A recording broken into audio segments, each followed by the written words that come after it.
Hai, selamat pagi.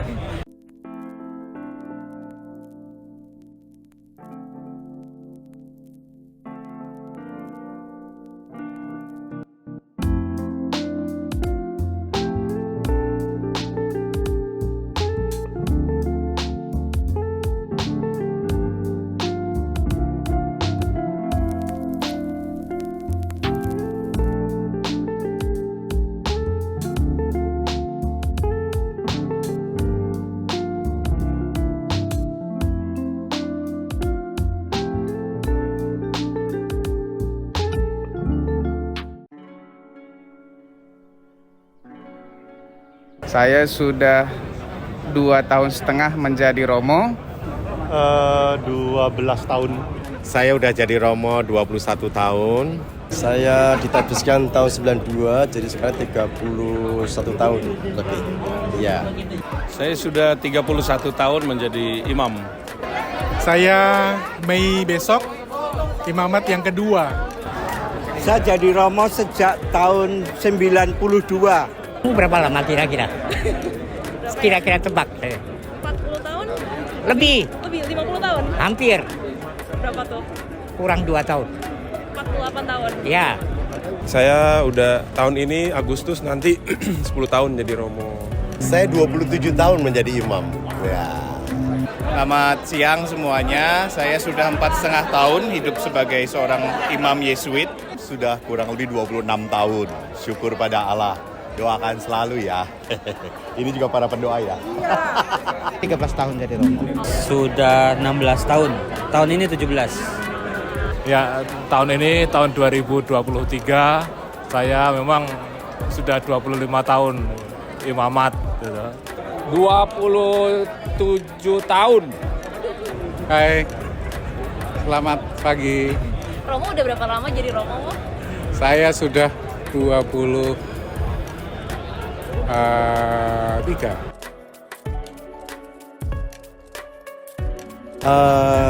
Senang terus, senang terus. Yang kedua, mengapa senang terus? Karena di mana-mana diterima oleh umat bisa bekerja sama, berkontribusi dalam mewujudkan secara keselamatan di mana saja mereka berada, begitu ya. Banyak bergelut di dunia pendidikan. Saya sebagai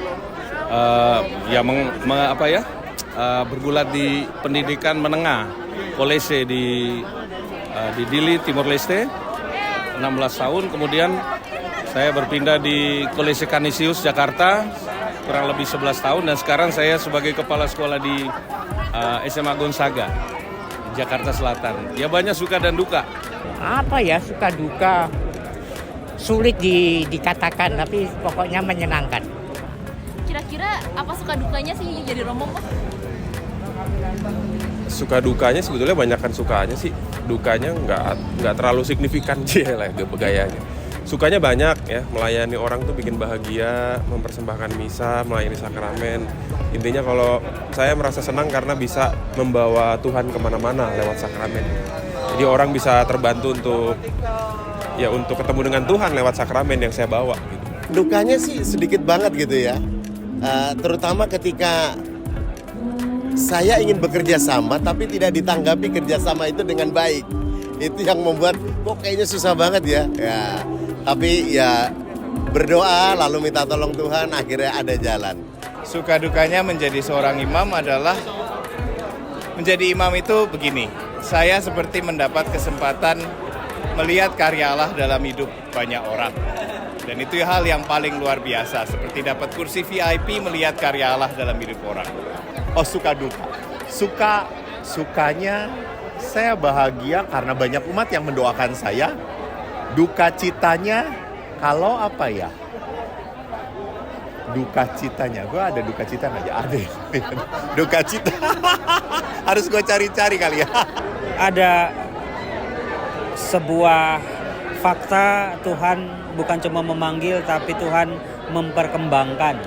Bukan cuma badannya makin gemuk, tetapi juga semua pengalaman-pengalaman rohani, kedekatan, cinta Tuhan semakin berkembang. Itu yang luar biasa jadi imam.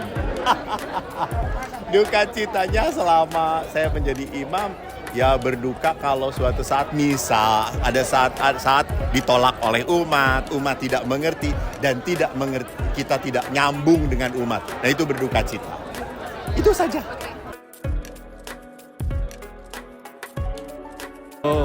Kenapa pengen? Ya banyak kerinduan keselamatan semesta, keselamatan umat manusia yang harus dimiliki oleh dunia ini.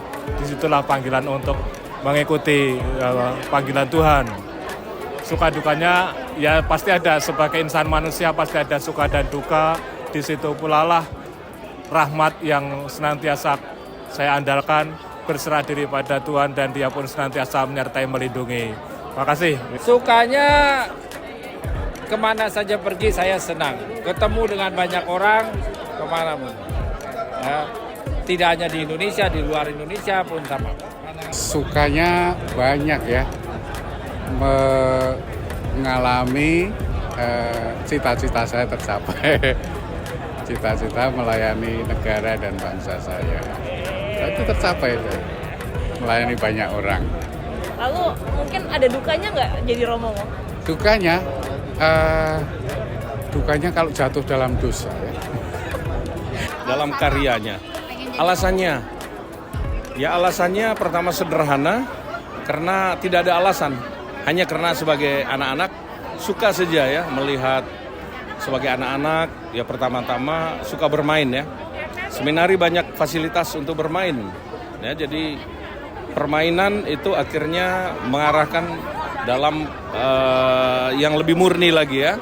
Jadi motivasi itu kan dalam proses. Dari yang sederhana sekali, dari yang ya mungkin remeh-temeh, kemudian Tuhan pakai untuk sesuatu yang lebih mulia, karena dalam perjalanan kita akan melihat betapa menjadi imam itu sesuatu yang ya menyenangkan, ya muliakan, membahagiakan gitu ya.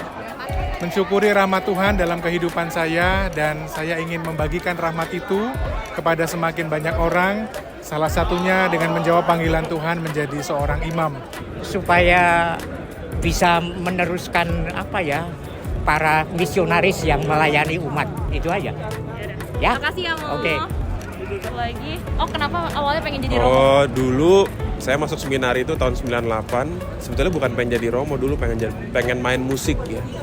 Di seminari ada orkes, terus saya pengen main musik, terus ternyata setelah dalam perjalanan itu mengolah, memperdalam motivasi, akhirnya ketemu bahwa saya ingin jadi imam, ini jalan yang saya pilih, karena dengan menjadi imam saya bisa mengikuti Yesus lebih dekat lagi.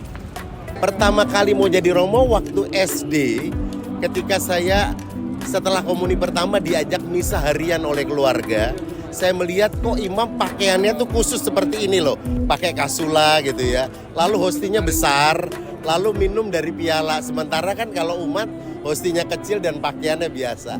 Jadi ketertarikan seorang anak-anak melihat figur imam yang sedang memimpin perayaan Ekaristi.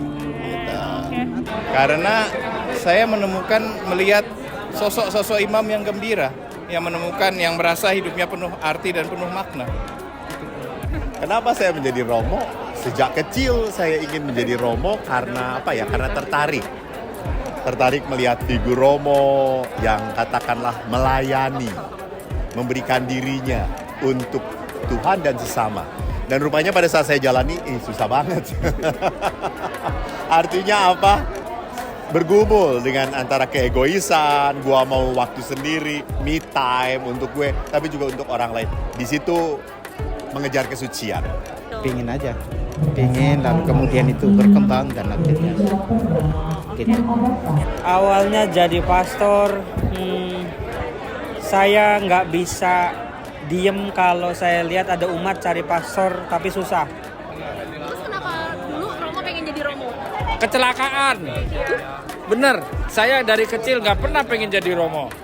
Udah lulus, saya kan sekolah di SMA Budaya Matraman. Itu udah sekolah, terus ada retret suatu hari. Retret itu SMA ya. Terus saya diajarin suruh doa. Yang ngajarin doa teman saya orang Protestan. Suruh pakai kitab suci.